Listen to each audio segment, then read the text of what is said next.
Understanding to sink like a stone, an English idiom explained.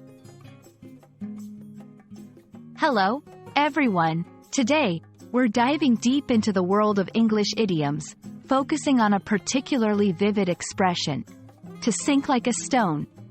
Idioms are a crucial part of mastering any language, offering insight into the cultural and metaphorical underpinnings of everyday speech. By the end of this video, you'll not only understand what this phrase means but also how to use it correctly in your own conversations. Let's get started. The phrase, to sink like a stone, is used to describe a situation where something or someone fails very quickly and completely. Just as a stone thrown into water sinks immediately to the bottom, this idiom highlights the speed and totality of the failure.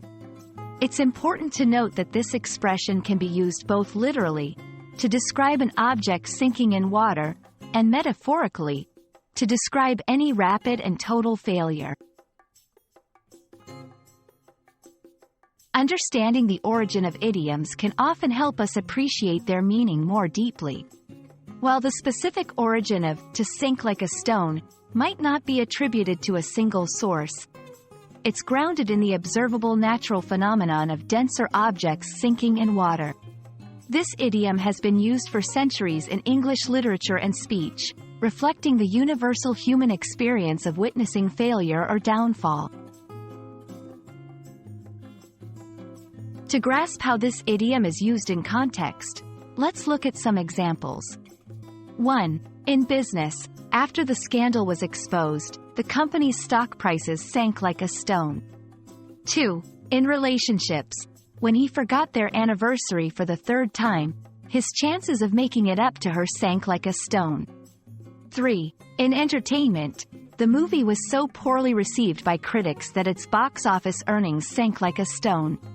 These examples show how versatile the phrase is, applicable in various scenarios where something fails to meet expectations or collapses altogether. When using to sink like a stone, remember a few key points. It's best used in situations of notable or dramatic failure. This idiom carries a negative connotation, so it's not suitable for positive contexts. Be mindful of your audience. While the idiom is relatively common, the metaphorical use might confuse non-native speakers unfamiliar with the expression.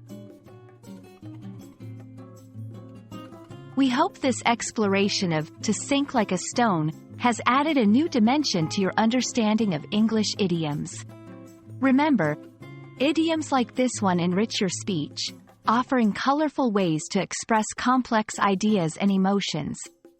Don't hesitate to use it when you encounter situations that fit its meaning, but, of course, aim not to have your own endeavors sink like a stone. Thanks for watching, and see you in our next video where we'll unravel more secrets of the English language.